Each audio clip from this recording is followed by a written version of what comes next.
te bando balandi pas union sur mesure baku ya kolanda émission ya bino regard sur la religion et aujourd'hui nous sommes très heureux de nous savoir très nombreux devant vos postes de récepteurs et pour la kolanda poste téléviseur vous l'avez pour la kolanda émission ya bino regard sur la religion et puis c'est on la voyez que vous allez et à kolanda chaîne na bino Congo Eco News la chaîne des références Kandé Tolobaka TV Zamoko na minute le Nanza de la Bangelou Bavandi ou Babotala émission la regard sur la religion la chaîne de Bissua Congo Eco News et mokolo elelo to zane sengo mingi ya kuyamba Moumoula Kolo le prophète de la nation moi je l'appelle comme ça voilà et il est juste à ma droite je vais le présenter.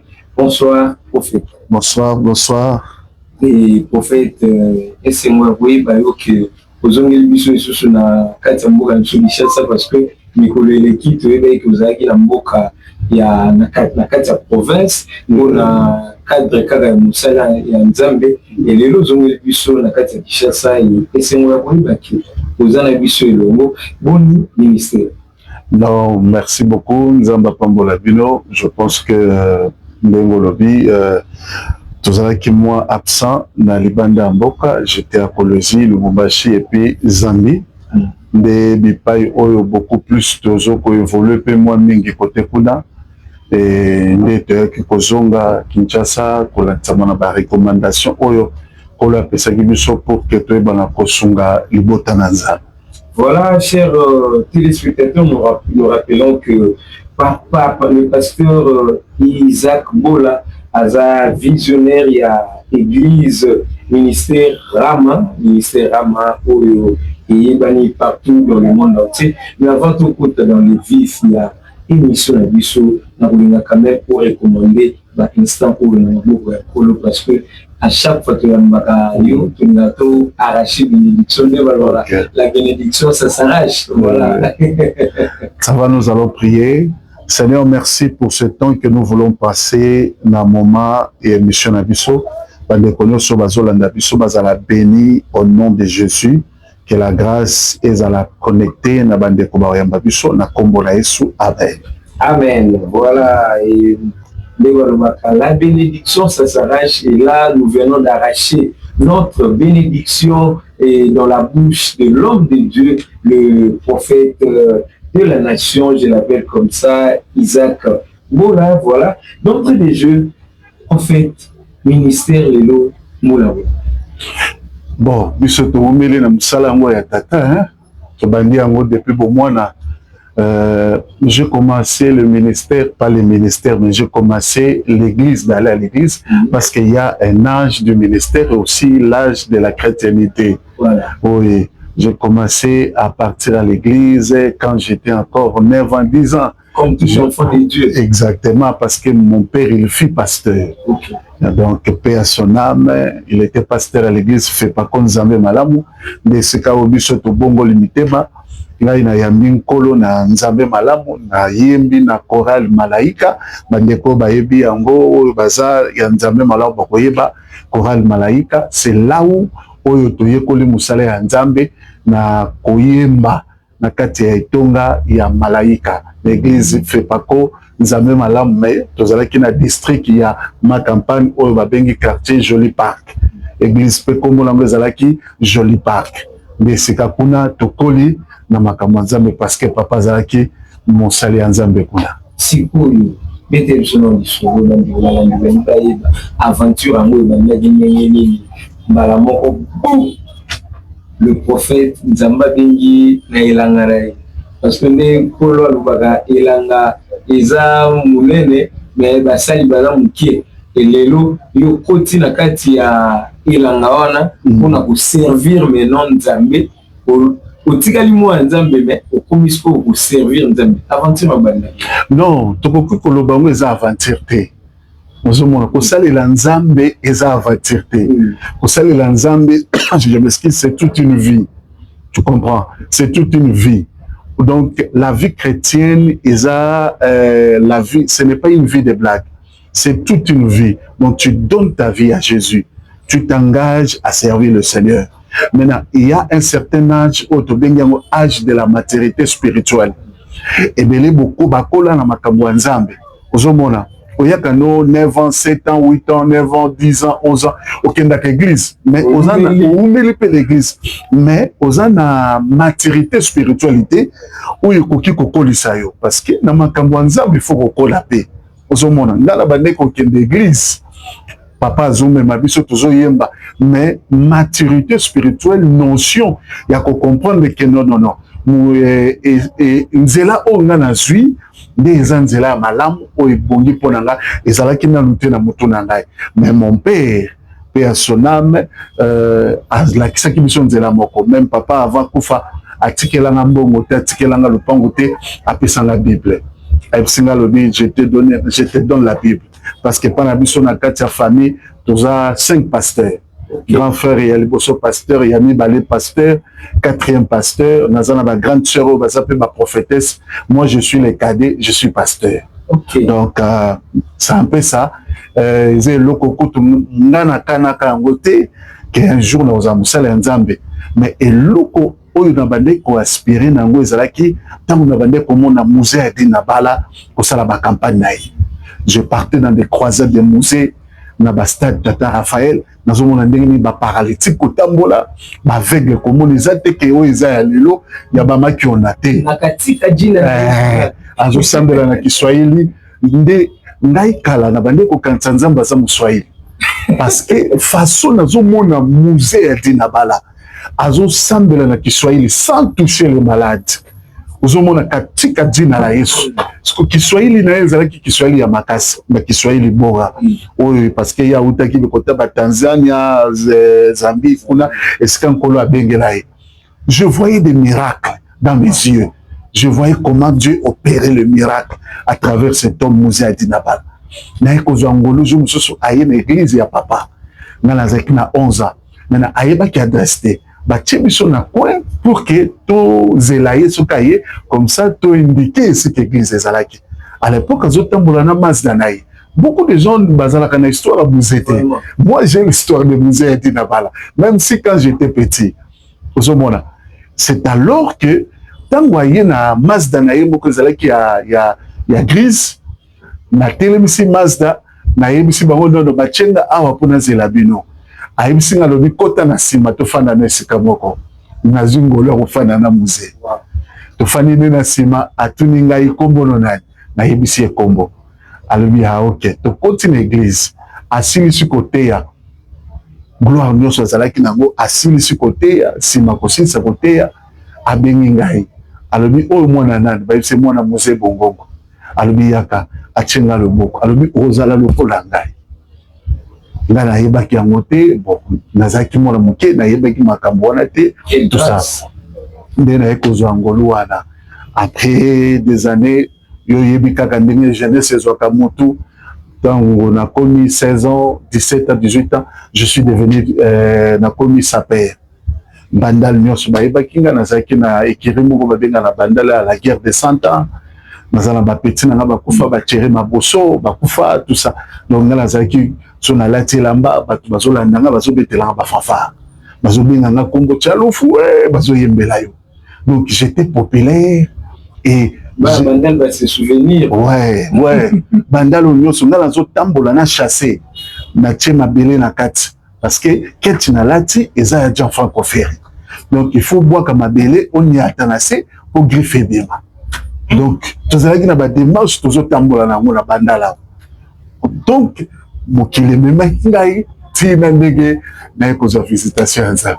Vraiment, quelle belle histoire. Oui. C'est-à-dire que oh maman sœur Marie Missam Vérez mémoire lobaka nzamba kanganga singana kimo atana kimo nazongela kaka. Vraiment en tout cas c'est une grâce et d'être béni par le musée Aïdine Abala et de la manière dont on recevait Ngoluana la bénédiction et la raison de la question mais d'abord de quoi aux exceller le ministère prophétique quand même aujourd'hui comment peut-on reconnaître un prophète? Bon, Parce que normalement, en principe, ministère prophétique, parce que nous avons 5 ministères. Selon Éphésiens, la Bible dit, étant monté au ciel, il a amené les captifs, il les a fait des dons, comme pasteur, apôtre, prophète, évangéliste, docteur. Ça, c'est les 5 ministères comme dons que Dieu a déposés à l'Église. Maintenant, il y a aussi ce qu'on appelle les dons de l'esprit. Il y a les dons de prophétie. Tout ça. La Bible dit dans le livre des Corinthiens, aspirez-vous aux dons de la prophétie. Donc, avoir un don de la prophétie, ce n'est pas être un prophète. Non, non. Beaucoup de gens, parce que moi, j'ai Nabini Mboka au moins depuis 2008, mais Nabimaka Mboka, Koyana Yena, Moni, jeune prophète, commis belé, numéro de téléphone à Batou, non, je vois 9 ou 12. Donc, moi, je me pose des questions, je dis, tout ça, tu gagnes quoi? Photo. Neti moko na mona ki na télévision aleki prophète botala ba ketchinaye ezana ba mbuma moko eza 20 bot compter 20 mususu eza 21 maintenant sikoyo dans tout ça tu gagnes quoi? Siko gloire à Nzambe eza wapi na makambo wana ya message ozopesa, même si tu me dis oh non nazana obimisi numéro à compte bancaire ce qui quoi que ce soit, mais la gloire de Dieu est où dans ça? Ozomona. Tu comprends un peu ça? Maintenant, il y a le don de la prophétie, il y a aussi le don, le ministère prophétique. Et c'est quoi le ministère? Le ministère prophétique, c'est celui qui est appelé à être prophète. C'est celui qui a le mandat prophétique. C'est lui le prophète. À l'époque, un prophète, on l'appelait un voyant, comme prophète Samuel. Dans Saoul, Azoluka Banes, Nimelobineni, serviteur Azalaki Pemben Naye, non, je connais quelqu'un dans cette ville. Il est considéré. La première des choses, le prophète doit être considéré. Il est considéré. Tout ce qu'il dit ne manque jamais d'arriver. Un prophète, on reconnaît un vrai prophète lorsqu'il dit les choses et les choses se réalisent. Alobi makambo kokisami. Azoloba makambo lobi ekoko zalaboy ekokisami. Elisa telemi na ville alobi lobi bokomona lipe kokita makambo kokita. Mukonzi moka basoda zalaki wana lobi ata nzamba fungo loka boy kosalema. Osomona mais esalemi pe lobi nango. C'est ça le prophète. Un prophète ezaka te kotanga bakombo abatu. Un prophète eza ozoloba makambo pe kokisami. Il akangi mbula pe mbula kanami. Donc c'est ça. Le prophète Samuel, il était considéré. Et puis la deuxième chose, tout ce qu'il dit ne manque jamais d'arriver. Ne manque jamais d'arriver. Là, c'est la phrase Ouana. Je prie mon Dieu à chaque fois le ministère de la Sakanzambe. Nous sommes dans la moto. Et qu'on s'en la vie à moto. Troisième des choses, allons-y, peut-être il nous montrera le chemin. Un prophète, c'est celui qui montre le chemin. Un prophète, c'est un moto, parce que na koko zala na nzela te. Ozomona makambo ezo compliqué ngai. Prophète azasko oyo azopeso accès na likambo oyo eza bloqué na vie na yo. Makambo ezo simba te nyonso eza bloqué. Oza na besoin nzela. Oyo koko fungola yo obima na phase A, okota na phase B. Prophète azawana siko pona ko orienter yo. Tala na likambo za nango na lingi nzamba lobi boye eza boyo sala boyo po bima na likambo wana. C'est ça. Prophète aza moto azobimisa moto na kati ya libulu pe ko pese na akoti na kati ya nzela. C'est ça le prophète. Voilà, tontiana kolanda différence entre le don prophétique et un prophète. Voilà, il faut pas faire la différence. J'ai une question, mais je vais revenir là-dessus. Mais nous sommes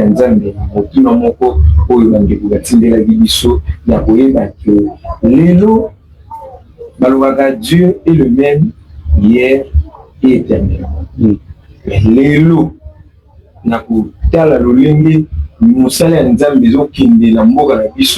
est-ce que l'élo il faut c'est Dieu là est toujours le même hier éternellement ou c'est nous qui ont changé? Bon, La question, Touni, je pense que beaucoup de personnes se posent beaucoup de questions par rapport au niveau évangile les autres qui n'ont pas parce que tous en un moment laisse-moi te dire, tous en un moment il y a turbulence spirituelle. Je peux dire libertinage spirituel. Mais bon, oui, bien sûr, parce que tous en est avion, et tout continue dans le monde, dans la zone, il y a turbulence. Oyo, tout continue dans la spiritualité selon Mboka Nabiso. Parce que tous ont battu le vrai et le faux. Parce que Nzambo yo to yebi papa Nabiso, koko Nabiso, musée Edine Basalela. C'est apparemment c'est comme si il y a un changement. Netinde komoko boy na yebisi yango Nzambo to komo sambela zantimba to zanjuzi. Parce que tozo yebate timba zalaka mukolo njuzi azamuleki donc bango bazalaki na mukolo biso tozana leki. Pourquoi? Parce que le lokomi na makambo ebele nazo solo ya kuti na moninga moko ya mosala ya Nzambe na yebisi ozomona jeune prophète na âge déjà à 25 à 26 abandi déjà mabe osala makambo ya mabe ebele abebi déjà na 25 ans 26 ans 27 ans komi déjà ya mabe sikoyo na yebisi moninga wana mais sikoyo soki akomi na 45 ans ekozala ndenge nini ekozala ndenge nini donc c'est grave ngai ekomosala nga mpasi mais Nzambe kaka ye moko asunga biso. Et responsabilité bino baime bato boumeli na moboko boumeli na mosala wa Nzambe responsabilité na bino lelo parce que lelo pe na nga milo belaka vraiment que ba jeune prophète amo bazangi nde ba repère parce que lelo ba mabebele tozomo ezaka pe ba tata ngo bande tozomo na ba se caractériser na ba mabe wana. Est-ce que lelo to ko vraiment que ba jeune prophète ba o ba benga na mosala Nzambe sika? Est-ce que les lots bazar pena ba repère ba référence oyo bato ba kozumisa bango na nzela? Oui, bien sûr, bazali parce que bon, monsieur Soubazande pressé la vie. Le problème c'est que azana mwa ngolo na ye ya kosakola alingi ba benge dadi. Bato balanda kaye ba benga ke dadi. Oui. Ozomona. Balingi ba banda ko benge dadi amona pe ba memele pe sac. Aba memele pe sac. Donc c'est un peu ça. Tout ça, c'est l'orgueil et cause à la presse la vie. L'orgueil spirituel. L'orgueil spirituel. Moutou Monique le cola a prophétisé apesi comme moi Moutou. Netina mona qui prophète moko l'église moko na kota ki abengi sœur moko abi tango zo cha offrande na yoki kombo boy. Moi je me pose toujours des questions. Tous ces noms-là que nous donnons, c'est vrai, moi aussi je donne les noms, je ne refuse pas, mais il faut soubassement dans les ala. Tu fais ça en fonction de quoi? Et ça rapport au spectacle? Non, tout le monde a un prophète, il y a un spectacle dans le Canabiso, donc on a Jérémie Mahemba, donc on a prophète de Nélessi. Il a fait des. Moi, je respecte beaucoup le vieux. J'ai vu comment le Seigneur utilisait le prophète des nations de Nélessi, Jérémie Mahemba, Timothée Kakese, jeune prophète, Bouja, vieux. Soni Kafuta, mais Jérémie Mahemba, Memi Foula Batou. Donc, le problème, c'est que dans la vie, il ne faut pas poser la pression. N'envie jamais. L'envie, ça pousse à quelqu'un de toucher le fétiche, d'aller quelque part. Merci beaucoup, prophète de la nation, Papa Isaac Bola, pour l'éclaircissement. Et une dernière question avant tous les cas, un sujet où il y a ma prophète. Et il y a Timothée. Comment est-ce qu'un évêque doit se comporter? Je pense que c'est Timothée, si je ne m'abuse. Et comment est-ce qu'on peut reconnaître un évêque? Et l'élo, au regard, il y a un comportement où tout le monde qui chasse ça, dans ma camou Italie, Moussala Nzambe. Aujourd'hui, y a-t-il des évêques? On voit des pasteurs divorcés, mariés plusieurs fois, on voit des pasteurs qui sont nymphs, on voit des pasteurs qui enseignent des jeunes filles, on voit des prophètes qui couchent avec des femmes d'autrui. Est-ce qu'aujourd'hui, devons-nous dire vraiment et nous regarder en face et dire qu'aujourd'hui, il y a vraiment des évêques pour Timothée et le Bisso dans mon canal? En fait, question Touningaï, l'autre fois, je pense qu'il y a un mois passé, Nazalaki, je salue d'ailleurs l'évangéliste Roger Baka, wana maza baene na biso na makambo nzambe. On salue aussi donc lui c'est mon frère, vraiment c'est un frère, un grand frère. Donc tous allons qui ne dernièrement wa tout ça une émission moko à pesinga ibsinga lobi na limite ça émission mais tout le la sujet moko sujet est-ce que le musicien bakoki pe to bato ba divorcer bakoki pe côté ya Zumana, alingaki tout ça l'émission moderne c'était nalingi kokota na ba débat wana te nalingi na kota na ba débat wana te. Je pense que wana bomba ngala c'était tout le que mususu na pe na yela o mususu sujet mususu akufi na koseka to seka. En fait bon, moi je juge personne, donc tout dépend de la manière et puis de il y a leadership pour Yazarango azui Zumana ayebi nzamba bengi. Donc, c'est un peu ça. Merci beaucoup, le prophète de la nation. Et avant d'entrer dans l'avant-dernier sujet, pour relever quand même provenance, il y a ministère et l'élo, ministère prophétique. C'était quoi vraiment la motivation? Parce que le bail d'entrée des jeux au Kanagati, au Bengama, est-ce qu'il y avait une motivation, une réalité, ou peut-être ou le IT et le Gonzamba Sali et le Tinanga il a servi à côté. Bon, en fait, la particularité c'est beaucoup plus la délivrance. Okay. C'est dans le service de délivrance, c'est alors que le Seigneur nous oriente au moyen du don prophétique.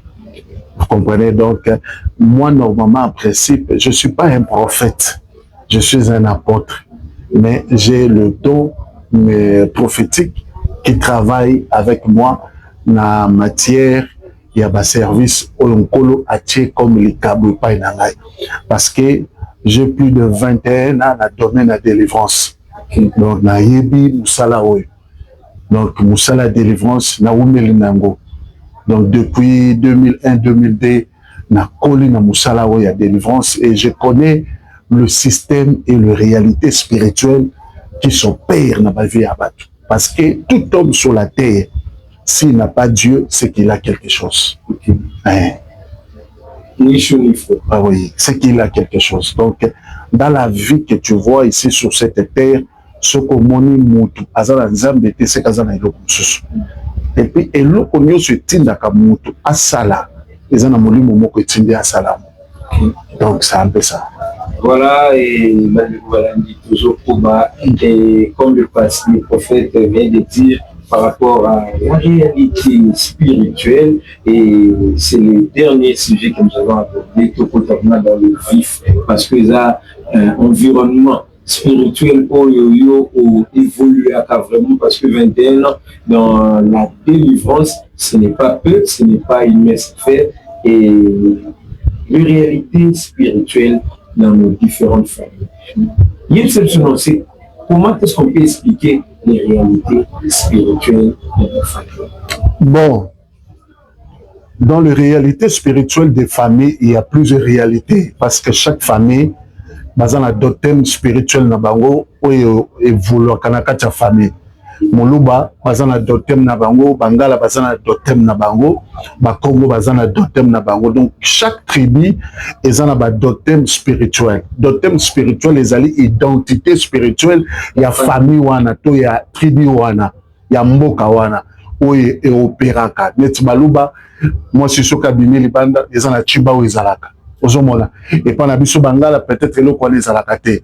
Donc ce sont les réalités spirituelles où ils ont s'incarné na tribu wana et puis ils ont imposé toute une vie va demeurer na kati ya lignée ya esprit wana pour ils ont marché. Maintenant na kati pe ya ba origine ya ba famille biologique pe to wuti nango et to ekokuta na pe susu na ba réalité susu ya ba lois établies ya ba famille oyo to botami pe to koli na yango ozomona Moïse est né. Quand Moïse est né, directement, on dit que mon papa n'a pas de mibali. Ozomona. A botami, a kuti loi wana mona mobali nyo se fou babomaye. Chance nzamba épargner parce que zaki na mission ko libérer les bota. Ozomona. Mais a botami a kuti loi moko na kati ya famille. Misika baza loi neza mona mbala koko vivre te. Mona mbala koko zalate. Ozomona. Donc c'est un peu ça. Dans un camarade qui pasteur en Afrique du Sud, dans Johannesburg, a eu opportunité à côté des États-Unis, côté à commis les États-Unis, pour la liboso, la libako comme ça tout va bien lié. Bah il c'est yo na famille na yo, tout le monde peut être là pour y aller Zonga, d'ailleurs quand tu yo kela au mawati yo en Afrique du Sud, voyez que ça la ninia. Grand frère nanga propre, oyo tozane azape pasteur. Azo kende Angola bazalaki plus de 50 personnes na kati ya frontière basoda bakangi bango mais kakaye bazongisi ye. Pourquoi? Parce que il y avait une loi où ils ont la kati ya ba famille où ekoki ko empêcher mutu à atteindre niveau moko. Ozomona atteindre niveau moko amata na niveau moko. Ozomona. Donc c'est un peu ça. Donc dans le domaine de la réalité spirituelle et dépendant selon culture spirituelle il y a famille wana ozomona ba réalité oyo il y a origine il y a ba coutume oyo za la kati ya famille wana mais il y a monde ezoluka ko sala misala na kati ya ba vie ya bato. Et comment maintenant, parce que au fait de lever le mouvement tu ma caisse mon tio kampao ezana ba totem et puis ezana ba loi établie ko na biso mo ga lubaka boyi alobaka na famille bana nga bakobala te asalaka likelemba moko boye akotaka boye asalaka boye et lelo comment est-ce que même nous qui sommes peut-être victimes ya kobotama na bafamille moko boye tokuta baloi établie la voie de sortie c'est bon. En fait, avant de commencer, d'abord on a le bela sur ma voie à Kobimela parce qu'il y a plusieurs voies au monde. Nazana famille moko famille wana vraiment tozala qui proche na bango awa na zone batu bayebi quartier Manela so bayebi yango famille wana tozala qui très proche papa na bango akufa mama azali et le pango etikalaki bazana le pango na bango na kati ya le pango wana grand frère na bango aliboso il était un grand couturier munene azotonga bilamba leki na yepe il n'est pas comme kotonga bilamba. Maintenant, bazaika basimi satu, mibali pe misatu mapota ba. Maintenant, na kati ya famille ya papa na bango, bande kwa papa na bango, baza bango andi bangwaka. Misala molile fandaki. Oyebi basale nene, bazuna no yaya liboso. Babwakele mbasu, après ko bwakele mbasu ma baby signé, neti moto akomi le boma, ma colonie balé et ça la sous-souté. Mais quelqu'un qui était très intelligent et pas bandeko kene makambo nzambe. Mais atika makambo nzambe akendaki Brazzaville na zongi, tanga zongi Kinshasa, balamoko batindeli mona mosi moko boye mona mosi ngo ya troublé parce que au monde ce qui monde spirituel est lié à câblé yo. Ba memelo distraction moko boye. Na kata distraction juste pour na ko joyeuse pour bien. Ozomona. Oyebi ke mukolo na mona yaya na bango maya miso etangi ngai basaleli ndako ya manzanza parce que akomi kopesa solo alala asusu na ndako te azolala na ndako ya manzanza me moto abandeki kotonga grand couturier bato bayebi na quartier wana na kotanga kombo te babebisi ye oyo mosusu azalaki neti kotia tête en tête ne kotia mwanini na kati ya famille likambo koko ya aobimisa mbongo azali na Afrique du Sud ye pe basali nini baboni ye abimi kaka boye aye na maison na ye kotonga après avoir kotonga kaka bo abinya bimsa machine atonga bo ayoki kaka loko moko batubi passe ayimsi mwana na benga mama zo kita kaka butakoi mara moko okufa nyonso ngwana ake mobesu jeune garçon azana espoir azana vie tala misala molili ezo bundi sa famille oyo et bebisi ba vie ya batu pona lupango ba vie ya batu bebi. Maintenant, dans tout ça, la nuance la première chose, tu dois avoir la révélation.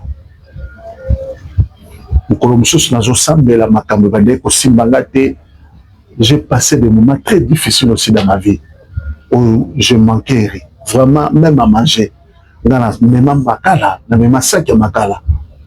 L'évangéliste Roger Bakayebi, nakenda ko escroquer papa moko téléphone papa na pesa na ko téléphone na tekele nakenda na teka téléphone na liambongo sikoyo papa on a tellement ayeba ki Roger Baka évangéliste Roger Baka ayebi ngai atindi ya koluka ngai baka na ngai évangéliste ayi akuta ngai na ndako na bata maka abimisi nga pe ko bimisa ayimisi nga lobi na omemo na police te yebisa nga kaka oyo za nekola ngai. Wana nazaki na mutu na osambela te. C'est aussi des témoignages. Ozomona. Après papa na ngai kokota hôpital, kokota hôpital na komo mema makala. Na komo porteur ya makala na Grand Malik. Na wande ko salonga partir à 21h 22h. Molile côté pourquoi parce que bande ko na ngai propre na ndako e komaki lichelilie te. Ozomona. Donc, le tchelili était. Pour bapper ça n'a bien qu'au fond, n'a sur la bassani de la pessinga. Est-ce que le seul moyen n'a pas comme qui n'a bimana mema on a joué un bon. Je me suis souka kana bandala, n'a zo kendota la papa, na hôpital à Kanko police kazalaki interné. Moi, je voyais que peut-être pour vie est compliquée, mais zoka en réalité, ce n'était pas la vie. Si manango ezalaki na ba esprit moko milimo moko oyo bande ko dominer ngai parce que dans une révélation te ya koyeba qu'est-ce qui se passe dans ma vie, d'où viennent ces malheurs, d'où viennent ces problèmes, d'où viennent ces difficultés.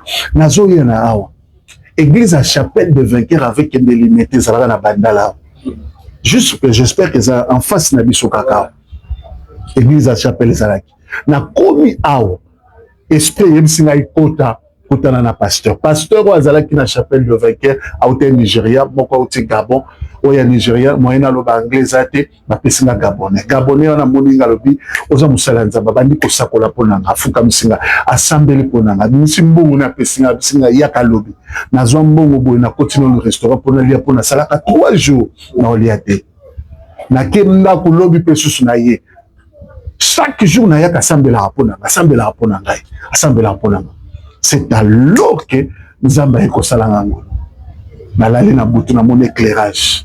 Lumière et côté Nzamba. Le Seigneur a commencé à m'appeler. Me parler, voilà ça. Nzamba va à retraite.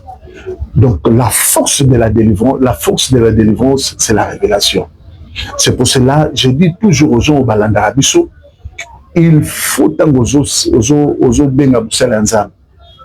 Force ya nini na yo oyo kokangola yo eza délivrance et puis na motema no soko fungoli, c'est tout. Merci beaucoup. Des réalités qui peuvent faire pleurer. Comme on dit, il n'y a pas de zéro sans histoire. Tous les champions que nous voyons aujourd'hui, Bazapé n'a pas histoire dans l'amour, et nous venons là d'écouter l'histoire du prophète lui-même qui peut vous faire pleurer pour vous dire que nous devons chercher la révélation. Et alors, pendant que cette révélation-là est là, il y a une délivrance totale de la vie avec la foi en ces dieux-là. Je pense que tu as un témoignage, il faut écouter. Oui, j'allais oui, témoignage, ndeko, sœur, vraiment, je pense que malanda témoignage, pour permettre bango de comprendre voilà, comme le prophète vient de l'annoncer, nous aurons un témoignage et Toyoka Nini ils ont les cas par rapport à la réalité spirituelle pour toujours tout à l'heure la famille la biso et l'élo toujours occasion pour nous na témoin à travers ce témoignage et déjà nous allons la voir d'un moment à l'autre et pour édifier encore une fois le peuple de Dieu à travers ces témoignages. Mesdames et messieurs, comme je l'ai annoncé tantôt, pour rejoindre témoignage pour édifier le peuple de Dieu, pour comprendre suffisamment sur les réalités spirituelles dans les familles. Et nous allons taire son nom. Et maman, Mbotenayo. Mote papa. Et vous voyez sa mission, Nzambe ya prophète Asalina. Nzambe ya prophète akangoli libota na ngai, tozalaki vraiment na makambo ebele. Tobotami na libota ya 5 filles. Ma parents la biso après maman ko sima mususu ayaki kokufa papa akufaki mama akufaki. Batiki biso na kati ya lopango ya famille. Nde totikala bongo totanga kana biso nyonso tout tosalaka me banda bakufa banoko na biso bautaka mboka bayaka. Chaque fin du mois bayaka. Babengaka te balobaka eloko te ni ko signaler bayaka ta kotala biso. Et puis bayaka mingi ka ba 16h 17h. Bakoya bo basali une semaine biso pe tozomona ngo normal. Basali comme tout moi une semaine ou bien plus. Mais tant barokende, comment kana sima totika libo. Moi tant je petite ça nanga, ba sous-vêtement nanga ezomona na te. Tant je sunga moi sous-vêtement nanga ezomona te. Il faut ka sous-vêtement moko donc tu soutiens soit sous-vêtement ligne. Mais to ki parla biso te. Ça te que to sambela rapé to ki ndala biso pe ba prière. Leki na biso moi si dernière na biso. Aki kozwa mobali aza pasteur babundi ti baye kubala. Banda koti na libala 5 ans. 5 ans papa na zoluma. Abota kate baluki mwana ne biso pe na ba prière to banene biso ko mate. Baluki mwana modèle surtout eso simbate. Mobali na ye vu kaza pasteur alandaka prophète Isaac Bola alandaka ye na TikTok na ba internet alandaka ye azolandela pe ba prière sala ke aye kozwa contact na pasteur. Des pasteurs abino to pe sa jour bakoya ko sambela na ndako. Lobby na ngokara lobby a lobby. Baye ko sambela prophète a une équipe na ina ndako baye ko sambela biso pe ba inviter ki to prière parce que za ki prière a famille parce que ba kaza makaba ko na libota. Na kati ya prière nde Nzambe aye kotalisa ke kodia ya famille na biso etikala nde banoko na biso bautaka mboka bayaka ko visiter biso dans ba ferma biso bayaka kotala o évoluer nani o évoluer tena poto sisi ba classe bon otanga ezangi tende na zolomba ba école pe ya bien mais ceux qui otango sisi musala ezate ngao na ba mina za peza na fiancé bon pe mona na rasimba kale mo mais atamakanisa ko bala ngai ezate to bande na biso ko mona na lobby de Nzamba prophète Isaac Bola alobi pe atalisi biso makambo nyonso pe bandeko na biso bandeko papa nde bautaka mboka bayaka nde bautaka bakongo bayaka ko se donc kodia wana batia oye bloka ba vina biso oye bloka mabota leki nanga bala pendant 5 ans de Nzambe lobi adelife pe alakisi biso makambo ebelo ebomba maki na libota a eza télévision to koloba nyonso tout eza na kati mais Nzambe oyo ya prophète Isaac Bola za na bomo akangoli pe to ebiete lobi kuna to kwa ko tatola misala pe leki nanga to kwa na mona ko simba mona Nzambe ya prophète Isaac Bola yango wana témoignage na salaki nanga. Merci beaucoup, Bandeko Balandi. Quand la réalité spirituelle dans nos familles, ça existe. Ça existe, il ne faut pas le prendre à la légère. On ne vit qu'une seule fois. Il faut croire au Seigneur et chercher la révélation et trouver les hommes de Dieu pour la délivrance totale de ma famille à Bissau. Et nous allons rentrer du côté de la régie pour souffler un petit peu et puis de rejoindre les choses qu'on a beaucoup maintenant, émission avec le prophète Isaac. De retour sur ces plateaux, après avoir soufflé, nous tirons à Koyoka, témoignage à notre sœur.